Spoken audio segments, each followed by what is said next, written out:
Hello, you guys. This is Josh Vision, and I'm here to give my Merlin Season 1, Episode 11 review. So, in this episode, it's pretty straightforward.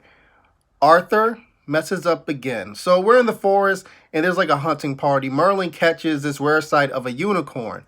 But while he's trying to tell the unicorn, hey, listen, go away, because if Arthur finds you, he's going to try to make sport of you. He's probably going to try to kill you. But lo and behold, what does Arthur do? Arthur spots the unicorn and in front of his little knightly friends and the other nobles, decides to kill the unicorn. And once he kills the unicorn, all hell breaks loose. A curse is released throughout all of Camelot. I believe the wizard, I believe his name is Allura, tells Arthur that basically Arthur's responsible for this by killing the unicorn. The unicorn was pure and it did nothing to Arthur to begin with, so therefore Camelot has to suffer. So the food is rotting, going away. The water is not even working. Like the drainage systems and all this stuff. It's really freaking disgusting, to be honest with you guys. So at some point, Arthur and Merlin catch the wizard again. But the man who Arthur met earlier, the guy who gave him this story about how he's only trying to steal what's left of the food for his children, it turns out he was a liar and he was just messing with Arthur. He did it to see if Arthur was actually going to follow on his father's orders, of which no one's allowed to take food, etc., etc. No matter, if their children's starving or whatnot. So Arthur's like, listen, I'll deal with you later. You just talk a lot of nonsense. I got to get this wizard guy, so just leave me alone. Basically shut up. And the guy keeps on going at Arthur's insecurities, which we have noticed throughout this entire series, about how Arthur feels that his father doesn't care for him as much, that his father thinks he's weak, that he's not strong enough to lead, once his father, eventually dies, so on and so forth. So Arthur gets so pissed off. He's like, dude, I'm tired of you talking all this crap. Get a sword so I can fight you fairly, so I can beat you without feeling guilty about it. So the guy gets his sword and they're fighting. And he's giving Arthur a hell of a fight. To be honest with you, I got some Anakin Obi-Wan vibes, during this fight. So basically, Arthur has the guy defeated. Before he goes for the killing blow, he disappears. And then the wizard appears. And it turns out, quite frankly, that maybe that guy was kind of the wizard, but just in, a peasant form, essentially.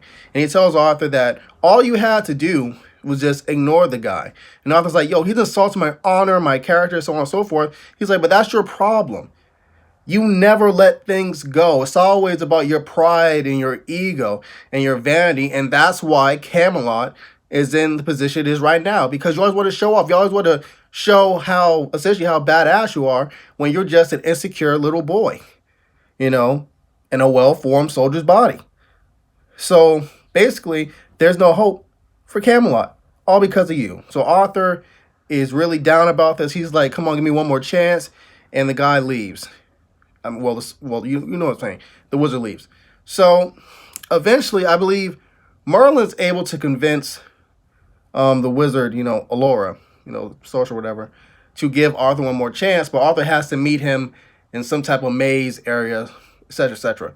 So Arthur, he tells this to Arthur, and Arthur tells Merlin to stay. That since it's, he's the prince, it's his responsibility. And that's one thing you have to like about Arthur.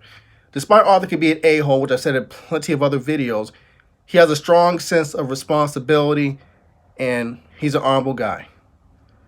He's a little bit prick, but he's an honorable guy nonetheless. So he goes, to the maze, whatever, to meet up with the wizard/sorcerer dude, and Merlin tells the guy says, listen, do what you feel is the right thing to do.